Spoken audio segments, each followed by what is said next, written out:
Hello ছাত্র বন্ধুরা। তো আমি আজ মহাকর্ষ চ্যাপ্টারের ছায়াপ্রকাশহীন আ ছায়া পদার্থবিদ্যার মহাকর্ষ চ্যাপ্টারের এমসিকিউ গুলো স্টার্ট করছি। তবে একটা কথা, এমসিকিউ করবার আগে অবশ্যই চ্যাপ্টারটা পুরোটা ঠিকঠাক পড়ে নেবে। কমপক্ষে প্রবলেম সেট 1, সেট 2 এ দুটো করার পর এমসিকিউ তে আসবে। এমসিকিউ মানে তো অ্যাকচুয়ালি কম্পিটিটিভ এক্সাম।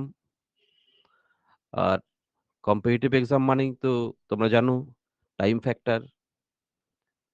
সেজন্য যত ছোট করে অঙ্ক করি, অঙ্কগুলি করা যায়, সেটা আমাদের কিন্তু ভাবতে হবে। সেজন্যই বলছি যে চ্যাপ্টারটা ভালো করে তৈরি করার পর তোমরা স্টার্ট করবে সবসময় এমসিকিউ। যাই হোক, এই ছায়া পদার্থবিদ্যার এই চ্যাপ্টারের এমসিকিউ গুলো স্টার্ট করছি আমরা। আ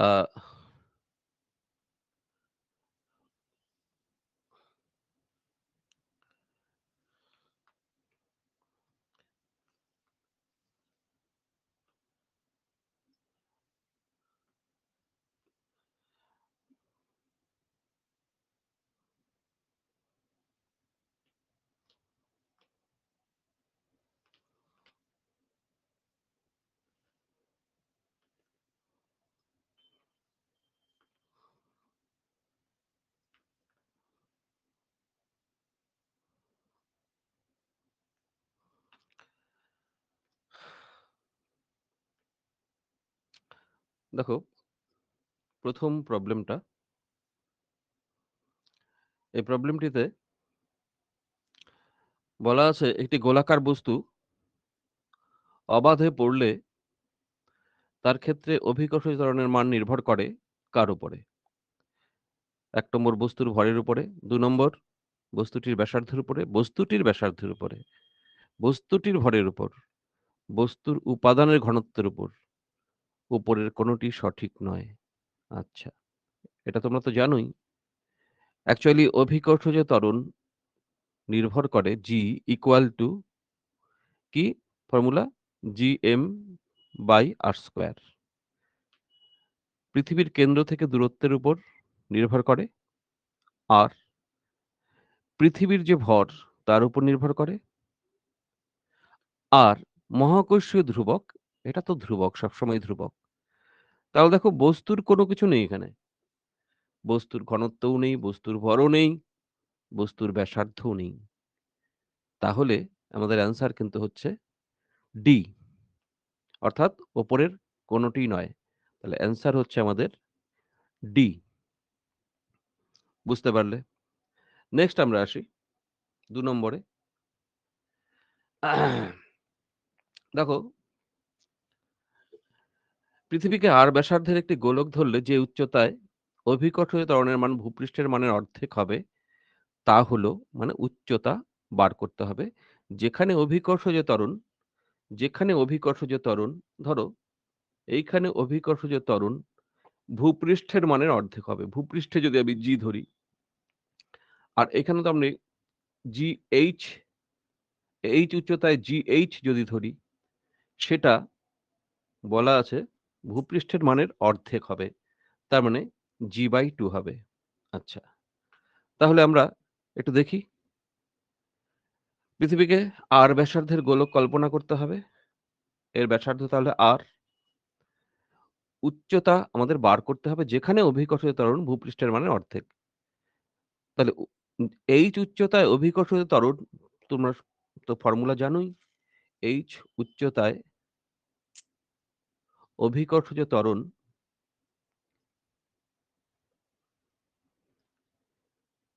G is equal to G into R by R plus H whole square.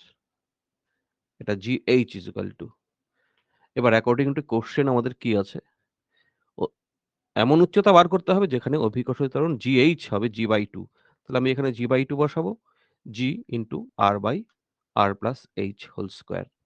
তার মানে দেখো জি ক্যানসেল, হাফ, হাফের তুমি স্কয়ার রুট করো, তাহলে 1/√2 হবে এদিকে, এদিকে হবে r প্লাস h।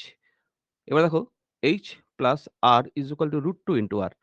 আমরা যদি বজ্রগ্রহণ করে দিই, এটা হচ্ছে তাহলে h is equal two r কে এই দিকে নিয়ে এলে √2 মাইনাস 1, √2 মাইনাস 1 ইনটু r। এটা হচ্ছে অ্যান্সার। কোথায় আছে দেখি? আবার সেই ডি নম্বর। তাহলে অ্যান্সার হচ্ছে আমাদের ডি নম্বর। বুঝতে পারলে? তাহলে এত উচ্চতায় অভিকর্ষ যে ত্বরণ ভূপৃষ্ঠের মানের অর্ধেক হবে। বুঝতে পারলে? নেক্সট আমরা যাচ্ছি। দেখো, একটি গ্রহের ভর পৃথিবীর ভরের ৪ গুণ। একটা গ্রহের ভর ধরো মাস অফ প্ল্যানেট পৃথিবীর ভরের ৪ গুণ। পৃথিবীর ভর আমি যদি মাস অফ আর্থ এমই ধরি, তাহলে MP is equal two 4 me, এটা গিভেন। আচ্ছা, তাহলে এমপি বাই এমই এটা নিশ্চয়ই ৪, যদি প্রয়োজন হয় আমাদের। এবং ব্যাসার্ধ পৃথিবীর ব্যাসার্ধের ২ গুণ। আবার প্ল্যানেটের ব্যাসার্ধ পৃথিবীর ব্যাসার্ধের দ্বিগুণ। তার মানে দেখো আরপি বাই আরই এটা হচ্ছে 2। এবার গ্রহটির পৃষ্ঠে অভিকর্ষ ত্বরণ। গ্রহের পৃষ্ঠে অভিকর্ষ ত্বরণ কত হবে? আমরা জানি ভূপৃষ্ঠে 9.8 মিটার পার সেকেন্ড স্কয়ার। তাহলে গ্রহের পৃষ্ঠে কত হবে? আমরা যদি গ্রহের পৃষ্ঠে জিপি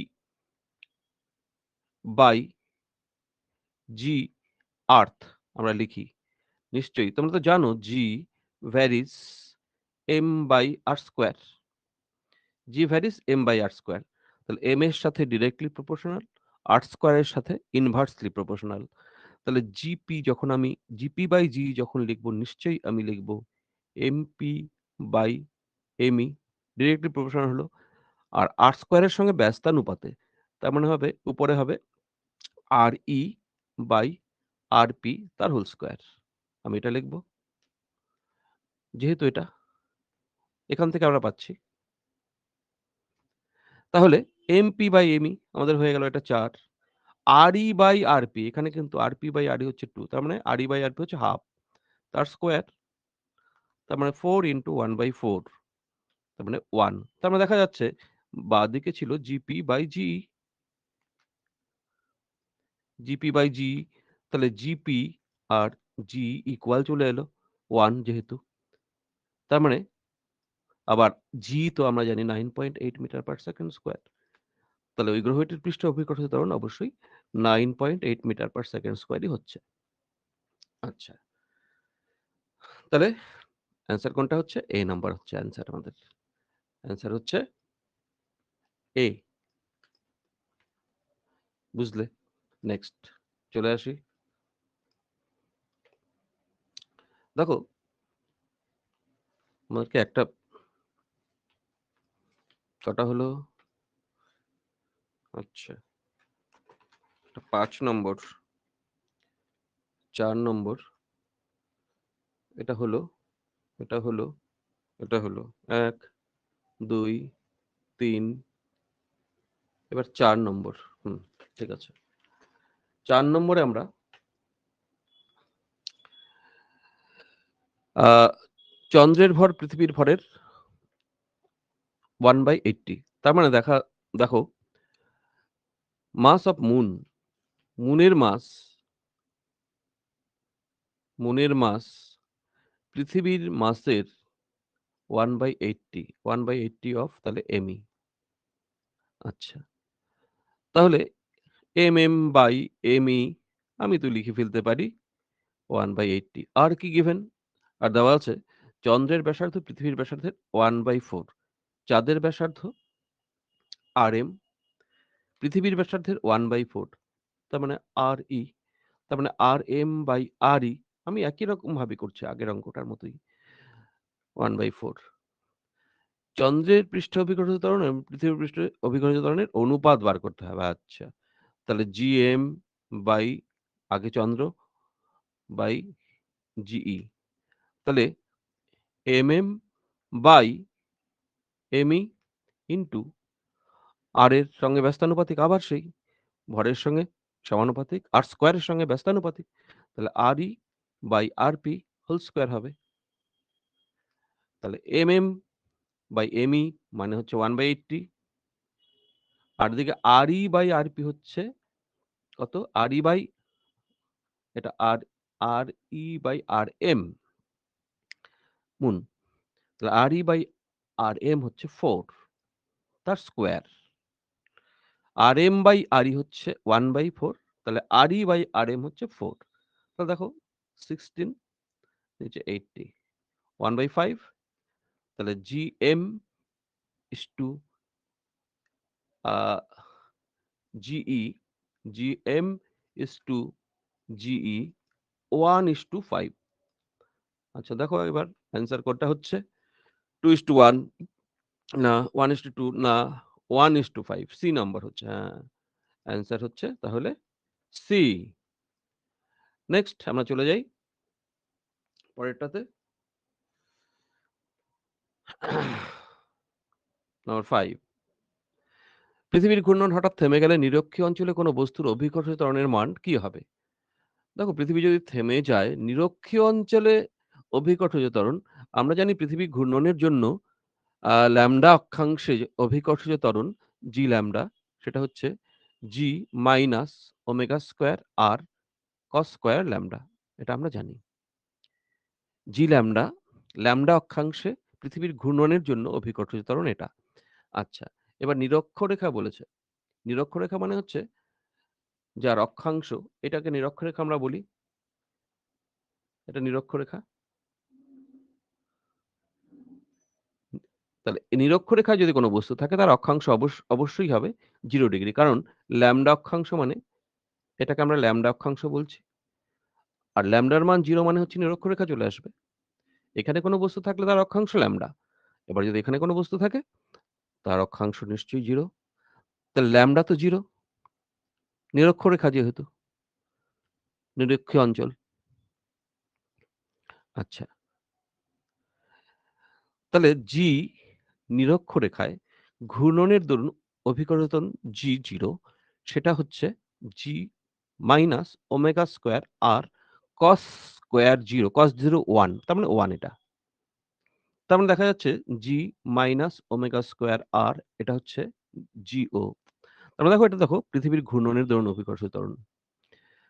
আচ্ছা, ঘূর্ণনের দরুন অভিকর্ষ ত্বরণটা কম। আর এটা প্রকৃত অভিকর্ষজ ত্বরণ। যদি না ঘুরতো তাহলে অভিকর্ষ ত্বরণ এটা।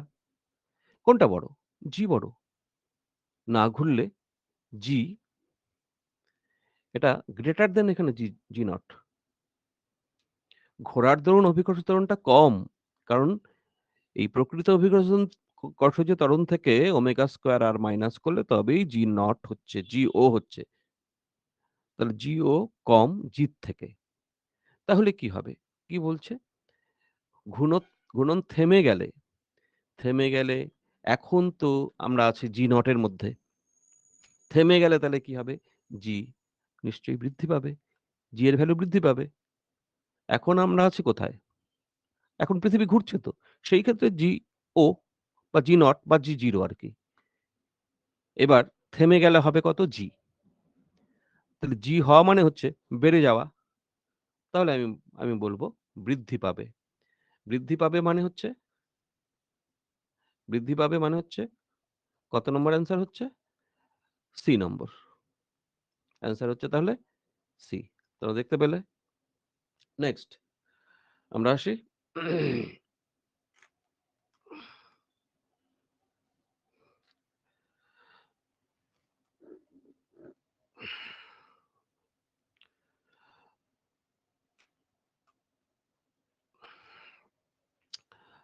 আ এরপরে ৬ নম্বরে চলে আসি।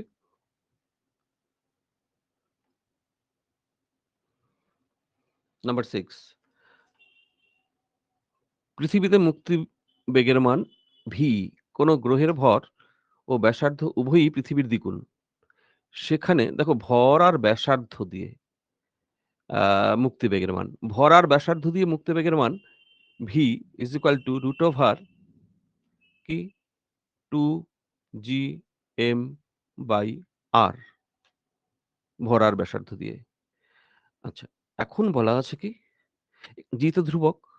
তার মানে এখানে কোনো ভর আর ব্যাসার্ধ তার মানে v varies actually root over m by r. মুক্ত বেগের মান গ্রহের ভরের বর্গমূলের সমানুপাতিক, গ্রহের ব্যাসার্ধের বর্গমূলের ব্যস্তানুপাতিক। আচ্ছা, এখন বলেছে কোন গ্রহের ভর মানে এমপি ও ব্যাসার্ধ উভয়ই পৃথিবীর দ্বিগুণ। তার মানে MP is equal two 2 ME এবং ব্যাসার্ধ RP is equal two 2 RE। এবার আমি ওই গ্রহের পৃষ্ঠে মুক্তবেগের মান কত? ভূপৃষ্ঠের মান দেওয়া আছে VE, ভূপৃষ্ঠে VE। তাহলে আমি গ্রহের পৃষ্ঠে VP আর ভূপৃষ্ঠে VE যদি হয়, নিশ্চয়ই আমি লিখব MS বর্গমূলের সমানুপাতিক। তার মানে হচ্ছে MP বাই ME আর ভেতরেই বর্গমূল থাকবে। আর এর সঙ্গে ব্যস্তানুপাতিক। তার মানে RE বাই RP। দেখো MP by ME, MP by ME মানে হচ্ছে 2, RE by RP, RE by RP মানে হচ্ছে হাফ। বাহ! বাহ! তার মানে 1। তাহলে VP is equal to VE। তাহলে ওই গ্রহের পৃষ্ঠ মুক্তিবেগ ভূপৃষ্ঠে মুক্তিবেগের সমান। তার মানে অ্যান্সার কোনটা হচ্ছে A নম্বর। দেখো অ্যান্সার হচ্ছে A নম্বর। নেক্সট আমরা চলে আসি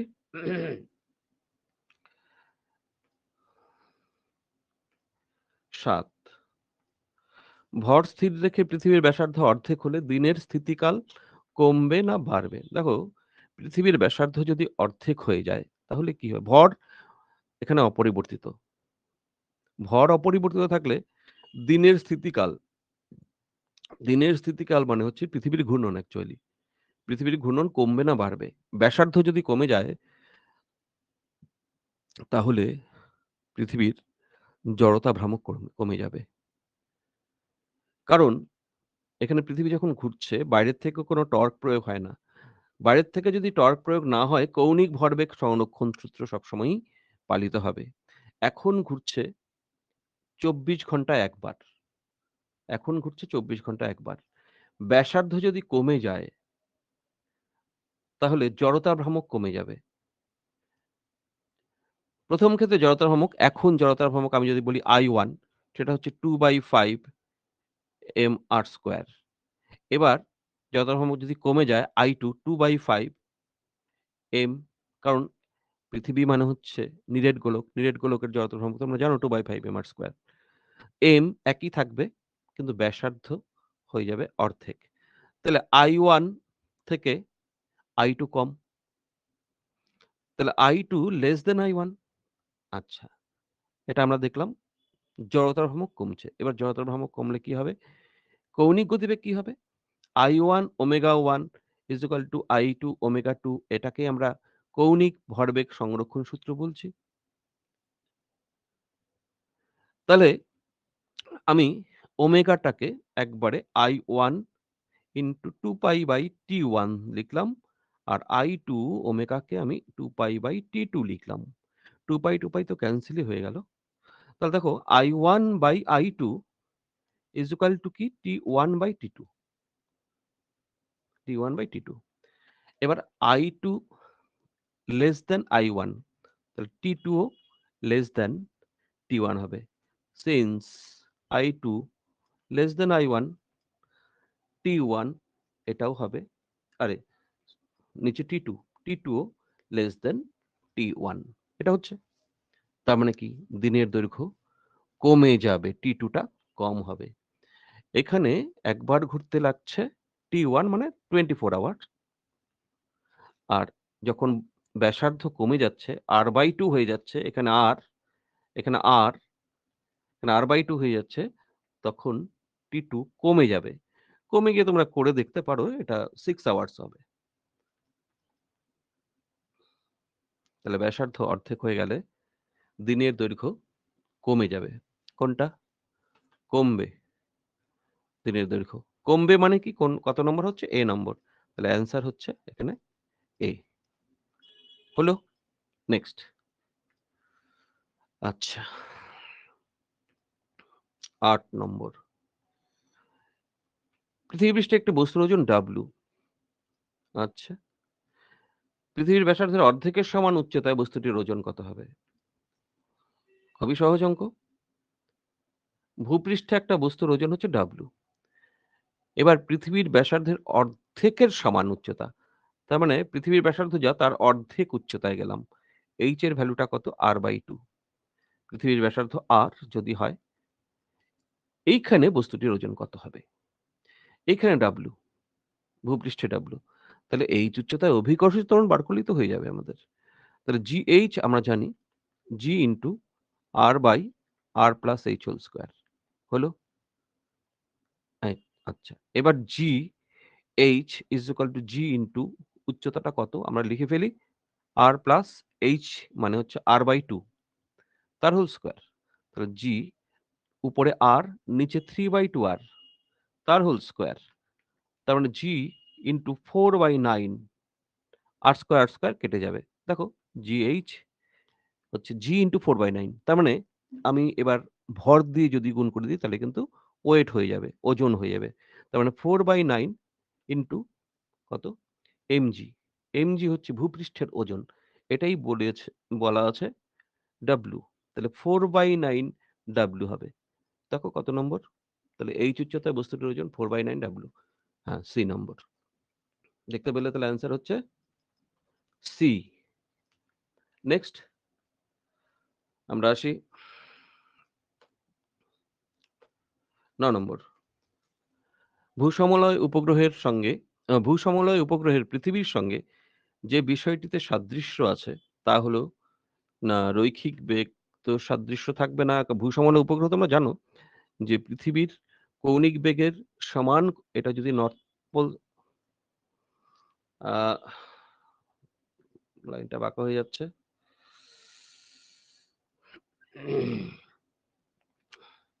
আচ্ছা ঠিক আছে। কোন ব্যাপার না। আ তোমরা জানো এটা নিরক্ষরেখা। ভূসমলয় উপগ্রহ নিরক্ষীয় তলে আবর্তন করে।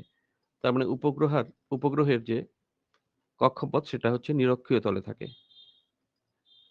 এবং পৃথিবী যে কৌণিক বেগে ঘোরে, এই উপগ্রহও একই কৌণিক বেগেই ঘুরবে পৃথিবীর চারপাশে। কৌণিক বেগ সেম হয় তো বটেই। আর অন্যগুলি দেখো, রৈখিক বেগ। রৈখিক বেগ সেম না কারণ আ রৈখিক দ্রুতি সেম। সমদ্রুতিতে ঘুরছে, এখানে উপগ্রহ সমদ্রুতিতে ঘুরছে। আ সমদ্রুতিতে ঘুরলেও বিভিন্ন জায়গায় রৈখিক বেগের দিক আলাদা হচ্ছে। এখানে যদি আমি স্পর্শকটা নিই, স্পর্শক বরাবর রৈখিক বেগের দিকে। এখানে V এদিকে, এখানে V আবার এদিকে। তাহলে দিক আলাদা হয়ে যাওয়া মানে হচ্ছে রৈখিক বেগ আলাদা। প্রদক্ষিণ কাল ভূসমলয় উপগ্রহের পৃথিবীর সঙ্গে যে বিষয়টিতে সাদৃশ্য আছে, প্রদক্ষিণ কাল উম পৃথিবীর প্রদক্ষিণকাল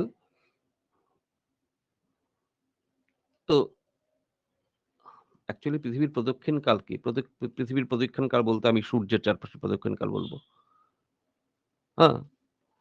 পৃথিবীর কৌণিক বেগ। পৃথিবীর কৌণিক বেগ তো ২ রকম আছে। একটা হচ্ছে সূর্যের চারপাশে ঘুরছে, সূর্যের চারপাশে ঘুরছে। এবার কোন কৌণিক বেগ সেটাও তো বোঝা যাচ্ছে না। আবার নিজেও ঘুরছে। হুম? তাহলে দেখো আমরা যদি কৌণিক ত্বরণটা ঠিক আছে কিনা? কৌণিক ত্বরণ। রৈখিক বেগ সাদৃশ্য নেই। প্রদক্ষিণকাল আমরা বলব সাদৃশ্য নেই। কৌণিক ত্বরণ, কৌণিক বেগ বলতে আমরা তাহলে এখানে আহ্নিক গতির যে কৌণিক বেগ সেটাই আমরা ধরে নিচ্ছি। আহ্নিক গতির কৌণিক বেগ ওমেগা, এই ওমেগা কৌণিক বেগ নিয়েই ঘুরছে। কৌণিক ত্বরণ, কৌণিক ত্বরণের দিক কোন দিক? কৌণিক ত্বরণ তো নেই, আবার কৌণিক ত্বরণ কি করে থাকবে? সমকৌণিক বেগে ঘুরছে। সমকৌণিক বেগে ঘুরলে তো কৌণিক ত্বরণের প্রশ্নই নেই। কৌণিক ত্বরণ কখন আসবে? বাইরের থেকে টর্ক এপ্লাই করলে কৌণিক ত্বরণ আসবে। টর্ক নেই, কৌণিক ত্বরণই নেই। তাহলে কৌণিক ত্বরণ নেই। প্রদক্ষিণকাল আমরা বলতে পারি না। সূর্যের চারপাশে প্রদক্ষিণকাল, পৃথিবীর প্রদক্ষিণকাল সেটা হবে। রৈখিক বেগ বিভিন্ন জায়গায় বিভিন্ন। একমাত্র কৌণিক বেগটাই বলা যাচ্ছে যে পৃথিবীর সঙ্গে সাদৃশ্য আছে। তাহলে একই কৌণিক বেগ নিয়ে ঘুরতে হয়। কারণ ভূসমলে উপগ্রহের সংজ্ঞাই সেটা যে ভূপৃষ্ঠের কোনো স্থান থেকে যে উপগ্রহকে আমরা স্থির বলে মনে করি, তার মানেই হচ্ছে পৃথিবীর সমান কৌণিক বেগ নিয়ে তাকে ঘুরতে হবে।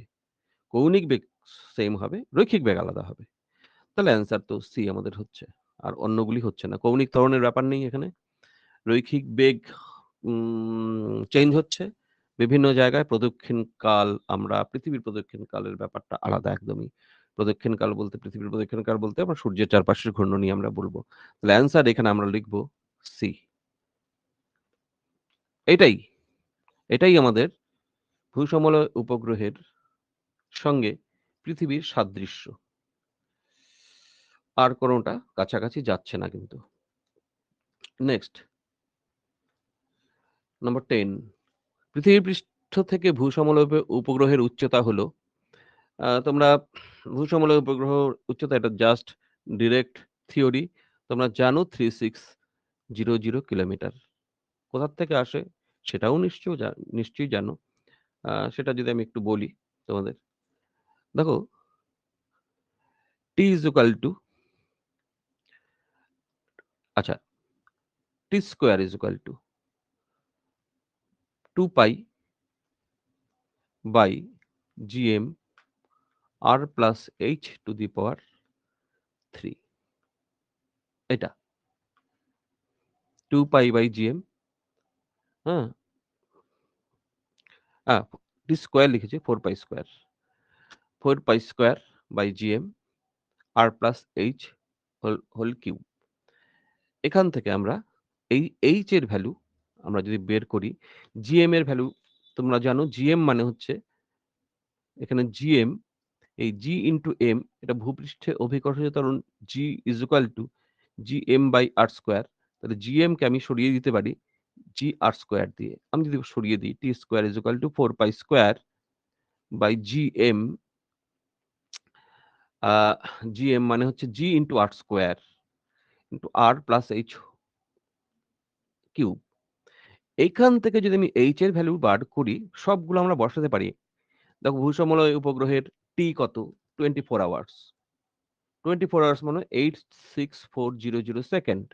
আমি যদি বসাই g ভূপৃষ্ঠে অভিকর্ষজ ত্বরণ 10 মিটার পার সেকেন্ড স্কয়ার প্রায় আমি যদি বসাই, আর পৃথিবীর ব্যাসার্ধ 6400 kilometre into 10 to the power 3 metre.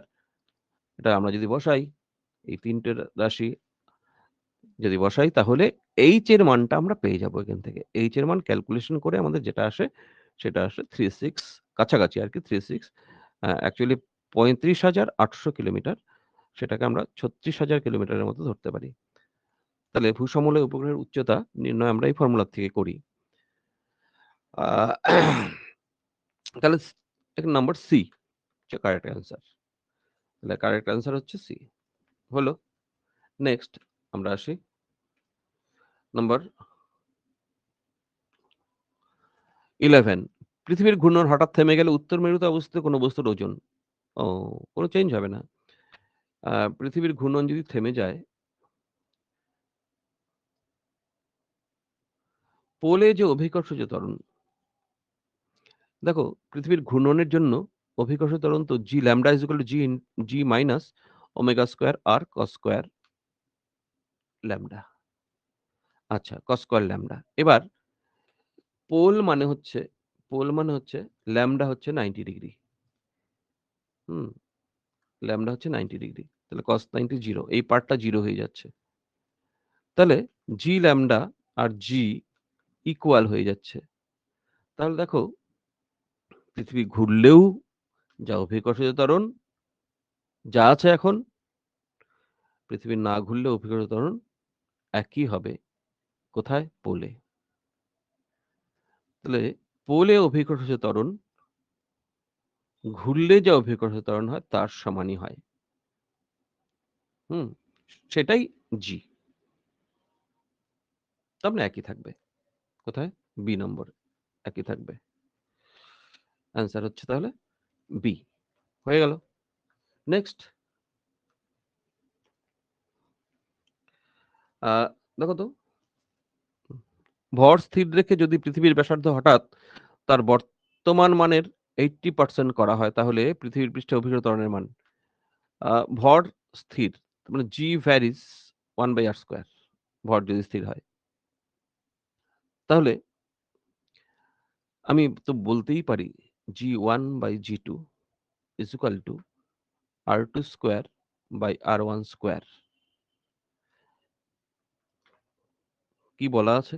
G1/G2, R2 হবে বর্তমানের 80%, আর তাহলে R2 হচ্ছে 80 R1/100 বাই R1 তো রয়েছেই, হোল স্কয়ার। তাহলে R1 ক্যানসেল, R1 ক্যানসেল করলে G1/G আমাদের কিন্তু দাঁড়াচ্ছে G1, এটা কি G2, আচ্ছা। G1/G2 কিন্তু দাঁড়াচ্ছে 80/100 হোল স্কয়ার। 80/100 হোল স্কয়ার মানে হচ্ছে 0, 0 ক্যানসেল, আ 0, 0 ক্যানসেল। আ উপরে আমরা 4 দিয়ে 2 দিয়ে কাটবে। 2 দিয়ে কাটলে 4, 2 দিয়ে কাটলে 5, তার স্কয়ার। তার মানে 16/25। এটা G1/G2, G1/G2। G1 হচ্ছে প্রাথমিক মানে বর্তমান অবস্থা, G2 হচ্ছে পরবর্তী অবস্থা যখন ব্যাসার্ধটা 80% হবে। আচ্ছা, এবার তাহলে অভিকর্ষ ত্বরণের মান কি হবে? আ চেঞ্জটা কতখানি হবে সেটা আমরা একটু দেখব। চেঞ্জ তো হচ্ছেই, G1 আর G2 তাদের অনুপাত দাঁড়াচ্ছে 16/25, তাহলে তো চেঞ্জ হচ্ছেই। কিরকম চেঞ্জ হচ্ছে? তোমরা চেঞ্জ শতকরা পরিবর্তন তোমরা কিভাবে বের করবে? সে অন্তিম মাইনাস প্রাথমিক বাই প্রাথমিক ইনটু 100, এটা হচ্ছে শতকরা পরিবর্তন। তাহলে আমি এটাকে দেখো লিখতে পারি G2/G1, G2/G1 -1 ইনটু 100। G2/G1 মানে হচ্ছে 25/16 -1 * 100। তার মানে নিচে 16, উপরে 9, উপরে 9 ইনটু 100। আচ্ছা, এবার এটা percentage of G, change of percentage. আচ্ছা, এবার আমি যদি 4 দিয়ে কেটে দিই, 4, 4 দিলে উপরে 9 * 25, 225/4, এটা দাঁড়াচ্ছে 4, 5। দেখো যখনই 5 চলে আসলো তখনই বুঝে যাচ্ছে 56%। এটাই 56%। Percentage of change of G, this. দেখো জি এর মান এখানে প্লাস বের হলো। মানে পার্সেন্টেজ প্লাস বের হলো। তার মানে হচ্ছে বৃদ্ধি পাবে। যদি মাইনাস বেরোতো আমাদের তাহলে হ্রাস হতো। তাহলে জি 56% বৃদ্ধি পাবে, বৃদ্ধি পাবে। তাহলে অ্যান্সার কোনটা হচ্ছে আমাদের? 56%, ডি নম্বর অ্যান্সার হচ্ছে। এই খুব সহজ। একটু ভাবলেই তোমরা পারবে। তারপর পৃথিবীর ব্যাসার্ধ আর ভূপৃষ্ঠ থেকে যে উচ্চতা অভিকৃত ত্বরণের মান ভূপৃষ্ঠের মানের 1% হবে। আচ্ছা, পৃথিবীর ব্যাসার্ধ আর, ঠিক আছে। যে উচ্চতায় ভূপৃষ্ঠের মানের 1% হবে। তার মানে এখানে হবে GH = G/100। সেই উচ্চতাটা কত? সেটাই বার করতে হবে। যে উচ্চতায় অভিকৃত ত্বরণের মান ভূপৃষ্ঠের মানের 1%। ভূপৃষ্ঠে যদি G হয় তাহলে G এর 1% মানে G/100 ওখানে। ফর্মুলা কি? GH = G * R/R + H² হলো। এবার GH হচ্ছে G/100 is equal to G R/R plus H whole square. GG cancel. এখানে 100 রয়েছে, বর্গমূল করে দাও তাহলে 10 হবে R/R plus H। তার মানে দেখো H is equal to 10R minus R মানে 9R হচ্ছে। হাইটটা হচ্ছে ভূপৃষ্ঠ থেকে পৃথিবীর পৃষ্ঠ থেকে 9R উচ্চতায়। ওখানে ভূপৃষ্ঠের মানের 1%, 1% কমবে না কিন্তু। ভূপৃষ্ঠে যা হবে তার 1% হবে। তাহলে অ্যান্সার কত হচ্ছে আমাদের? বি হচ্ছে। হলো? বুঝতে পারলে? নেক্সট আমরা আসি নম্বর 14 M1 ও M2 ভরের দুটি উপগ্রহ। M1 greater than M2। আচ্ছা। যথাক্রমে R1, R2 ব্যাসার্ধের কক্ষপথে ও R1 আবার গ্রেটার দেন R2। V1 ও V2 বেগে ঘুরছে। তাহলে V1, V2 বেগে ঘুরছে। ঠিক আছে। V1 ও V2 V2 বেগ দুটোর, উপগ্রহ দুটির। তাহলে আমরা একটু ছবি আঁকি। এটা ধরে নিচ্ছি পৃথিবী। পৃথিবীর চারপাশে এখানে একটা উপগ্রহ ঘুরছে, এখানে আরেকটা উপগ্রহ ঘুরছে। আচ্ছা। M1 আ যেটা ঘুরছে তার ব্যাসার্ধ বেশি। তাহলে এইটা M1, এটার ব্যাসার্ধ R1 আর এটা M2, এটার ভরও কম, ব্যাসার্ধও কম R2। এটা পৃথিবী। এ এটা উপগ্রহগুলির কক্ষপথ। আচ্ছা, হলো। এক্ষেত্রে V1 is equal to V2, V1 less than V2, V1 greater than V2, V1 by R1 is equal to V2 by R2 কোনটা হবে? সেটা আমরা দেখতে চাই।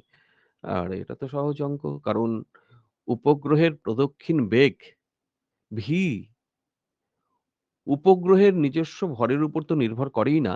কারণ তোমরা জানো v is equal to gm/r। তো এটা তো প্ল্যানেটের মানে পৃথিবীর ভর m টা। আর এটা কি? ও gravitational constant, universal gravitational constant. এটা তো কনস্ট্যান্টই। তাহলে v ভ্যারিস 1/√r। আচ্ছা, v ভ্যারিস 1/√r। তাহলে আমি বলতে পারি v1/v2 is equal to √R2/R1। তাহলে এখানে R1 তো বড়, তাহলে V2 ছোট। R2 R1 greater than R2 since R1 greater than R2 therefore V2 greater than V1। R1 বড় তাহলে এখানে নিচেরটা যদি বড় হয় ডান দিকে, বাঁদিকেও নিচেরটাই বড় হবে। তাহলে R1 বড় তাহলে V2 বড়। V2 বড় মানে কি? যে কাছে ঘুরছে তার গতিবেগ বেশি। তাহলে V2 বড় মানে V1 ছোট or V1 less than V2। তাহলে V1 less than V2 মানে হচ্ছে এটার প্রদক্ষিণ বেগ অবশ্যই এটার থেকে কম হবে। দূরে থাকলে কমই হয়। আচ্ছা, তাহলে কি হবে অ্যান্সার?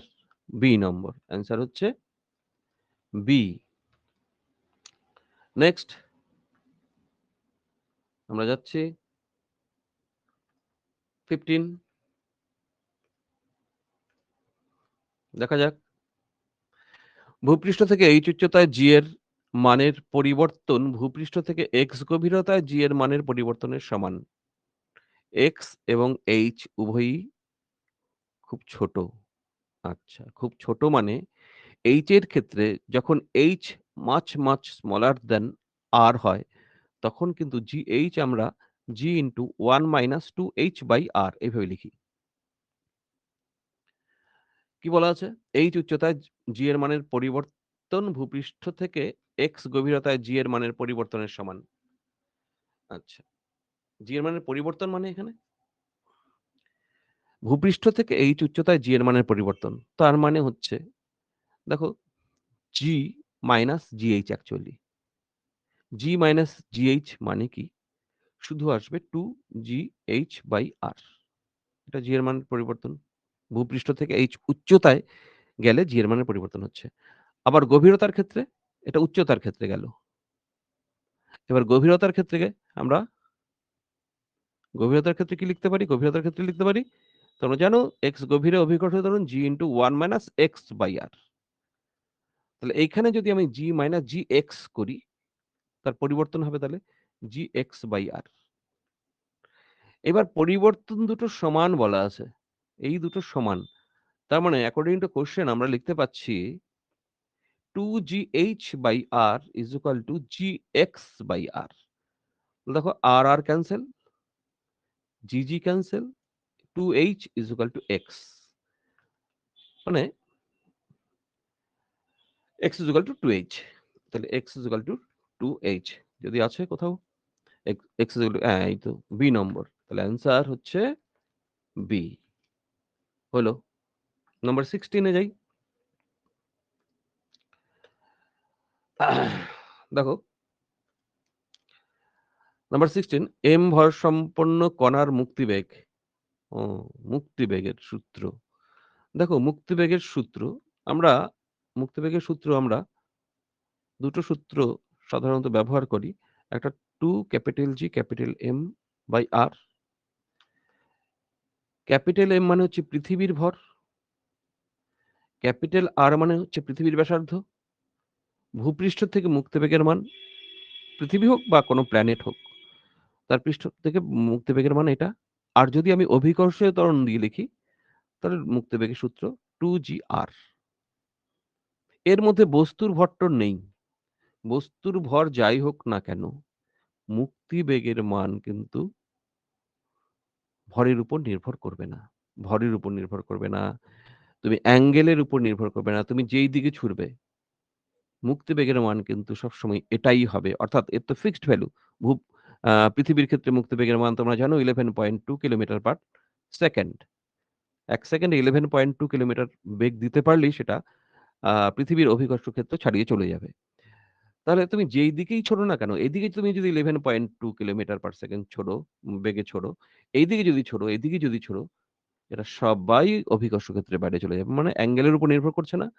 আর তুমি একটা হালকা বস্তুকে নিয়ে যদি ছোড়ো বা একটা ভারী বস্তুকে নিয়ে যদি ছোড়ো, সব ক্ষেত্রেই 11.2 কিলোমিটার পার সেকেন্ড। তার মানে ভরের উপর নির্ভর করে না মুক্তিবেগ। এইখানে আমরা রাশিমালার মধ্যেই দেখতে পাচ্ছি, মুক্তিবেগের রাশিমালার মধ্যেই আমরা দেখতে পাচ্ছি, বস্তুটির এখানে ভর নেই। মানে যাকে উৎক্ষেপ করা হলো, নিক্ষেপ করা হলো উপরের দিকে, তার ভর এখানে নেই। তাহলে ভরের উপর ভর নিরপেক্ষ মুক্তিবেগ। তাহলে ভর নিরপেক্ষ মানে হচ্ছে ভরের মাত্রা অবশ্যই 0 হতে হবে। তাহলে মুক্তিবেগ আমি তো ভরের সঙ্গে যদি আমি সম্পর্ক বলি, ভরের সঙ্গে সম্পর্কই নেই। সম্পর্ক নেই মানে কি? ভর নিরপেক্ষ। তাহলে ভরের মাত্রা আমি যদি ১ লিখি তাহলে তো সম্পর্কযুক্ত হয়ে গেল। ২ লিখলেও সম্পর্কযুক্ত হয়ে গেল। 1/m লিখলেও সম্পর্কযুক্ত হয়ে গেল। একমাত্র m টু দি পাওয়ার 0 লিখলেই বোঝা যাচ্ছে যে মুক্তিবেগ m টু দি পাওয়ার 0 মানে তো 1, মানে m থাকে না। সেই ক্ষেত্রেই মুক্তিবেগ। তাহলে ভরের উপর নির্ভর করে না, এটাই বোঝায়। তাহলে m টু দি পাওয়ার 0 কোথায়? সি নম্বর। সি নম্বর হচ্ছে m two the power 0 answer হচ্ছে তাহলে সি। Next number 17।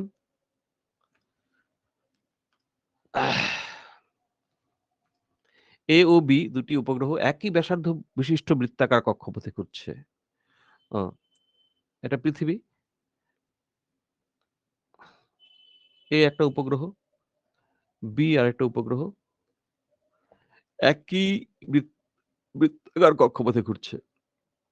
হলো একই কক্ষপথে ঘুরছে। এর ভর বি এর ১৬ গুণ। ভরের উপরেই তো নির্ভর করে না মুক্তিবেগ বলছি, প্রদক্ষিণকাল। আ বির যদি m হয়, এটা 16m এটার ভর। আচ্ছা। বি এর প্রদক্ষিণকাল ও এ এর প্রদক্ষিণকালের অনুপাত ভরের উপর নির্ভরই করে না।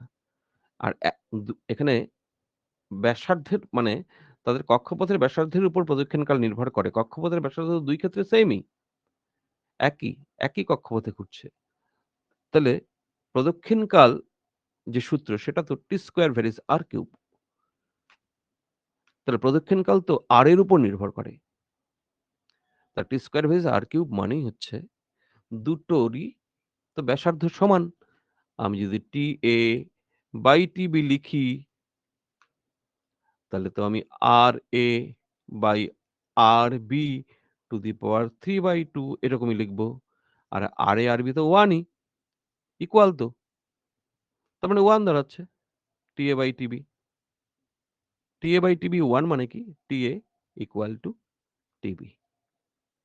তার মানে দুটোরই প্রদক্ষিণকাল সমান। তার মানে কি? TA, TB তাদের অনুপাত কত? 1:1। TA is to TB is equal to 1:1। Answer কত? D। তাহলে অ্যান্সার হচ্ছে D। নেক্সট চলে আসি আমরা। নাম্বার 18, m ভরের একটি বস্তুকে দুটি অংশে ভাগ করা হলো। একটির ভর xm, অপরটির ভর 1 - x into m। আচ্ছা, এদের নির্দিষ্ট ব্যবধানের জন্য অংশ দুটির মধ্যে মহাকর্ষ আকর্ষণ বল সর্বাধিক। তাহলে m ভরের একটা বস্তু? না, xm ভরের একটা বস্তু। আরেকটা হচ্ছে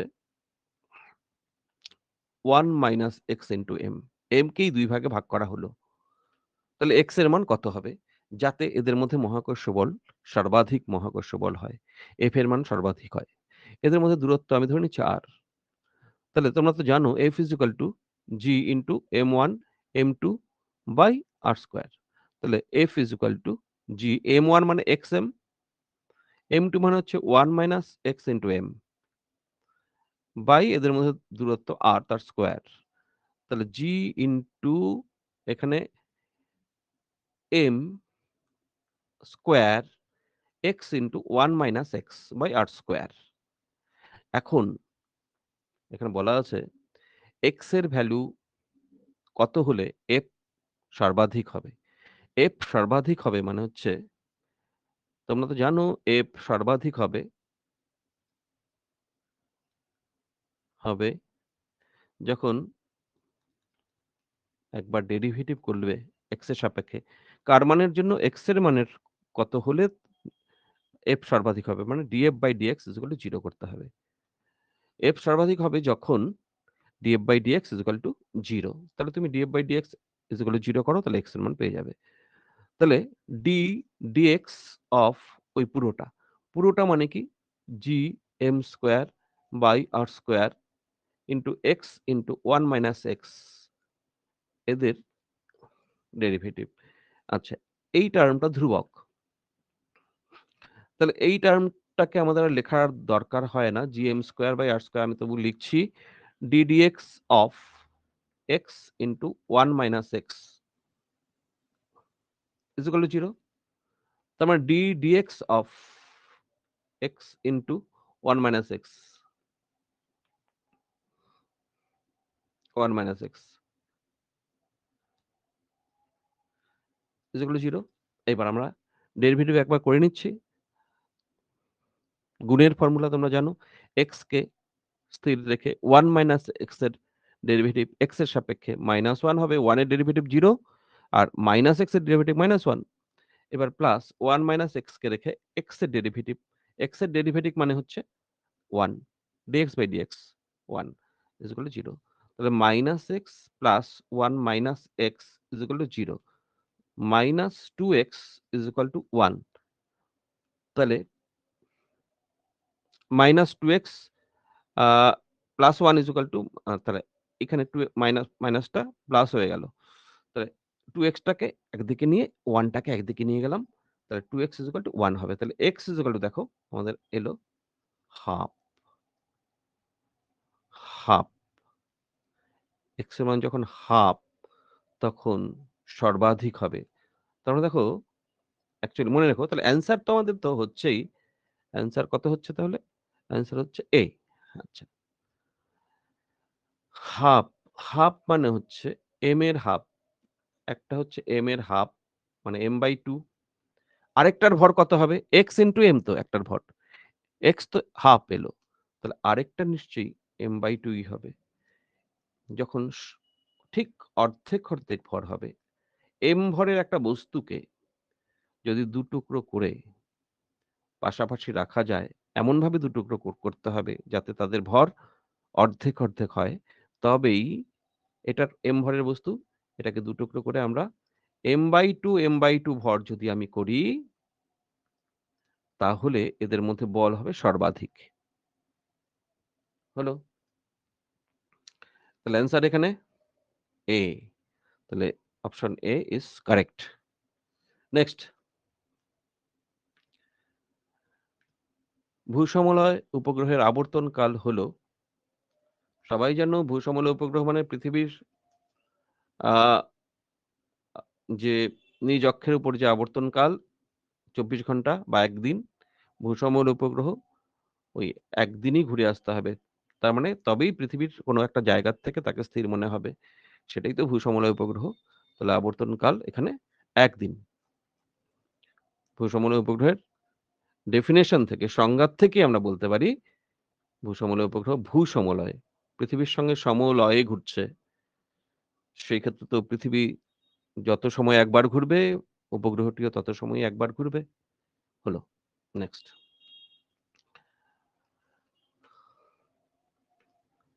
দেখো, আ ভূপৃষ্ঠে অভিকর্ষজ ত্বরণের মান 9.8 মিটার পার সেকেন্ড স্কয়ার। আচ্ছা, একটি গ্রহের আকার পৃথিবীর আকারের সমান। আকার মানে ব্যাসার্ধ। কিন্তু ঘনত্ব পৃথিবীর ঘনত্বের দ্বিগুণ। ওই গ্রহে অভিকর্ষজ ত্বরণের মান। আচ্ছা। তার মানে ব্যাসার্ধ আর ঘনত্ব দিয়ে অভিকর্ষজ ত্বরণের ফর্মুলা তোমাকে মনে রাখতে হবে। সেটা হচ্ছে G is equal to 4/3 pi capital G R into rho। তার মানে G varies R into rho। হলো? এখন কি গ্রহের আকার ও পৃথিবীর আকার সমান। আকার আবার সমান। তাহলে G R যদি স্থির থাকে, আকার সমান মানে স্থির। R যদি আবার স্থির থাকে তাহলে G varies rho দাঁড়াচ্ছে। তো G varies rho, তাহলে এবার আমি বলতে পারি GP by GE is equal to rho P by rho E। তাহলে GP by GE is equal to rho P মানে প্ল্যানেটের ঘনত্ব আর্থের চাইতে। ওই গ্রহে আচ্ছা, ঘনত্ব কি বলা আছে? ঘনত্ব পৃথিবীর ঘনত্বের দ্বিগুণ। তার মানে এইটা হচ্ছে ২। তাহলে প্ল্যানেটের পৃষ্ঠে অভিকর্ষজ ত্বরণ 2 into G দাঁড়াচ্ছে। 2 into G। এবার G এর ভ্যালু যদি তোমার জানা থাকে, অবশ্যই জানা 9.8 মিটার পার সেকেন্ড স্কয়ারে। তার মানে 19.6 মিটার পার সেকেন্ড স্কয়ার ওই প্ল্যানেটের পৃষ্ঠে অভিকর্ষজ ত্বরণ জিপি 19.6। দেখো কোন অপশন? অপশন হচ্ছে এ। অ্যান্সার হচ্ছে এ। হলো? আচ্ছা। আজকে এই পর্যন্ত থাকবে। নেক্সট দিন আবার 21 থেকে শুরু হবে। তোমরা যদি কেউ না বোঝো আমাকে জানাবে। আমি কোন জায়গায় প্রবলেম থাকলে আমি সেটাকে সলভ করার অবশ্যই চেষ্টা করব। তোমাদের সকলকে আশীর্বাদ জানিয়ে আজকের ক্লাস এখানেই শেষ করলাম। বাই। আবার দেখা হবে। আসছি।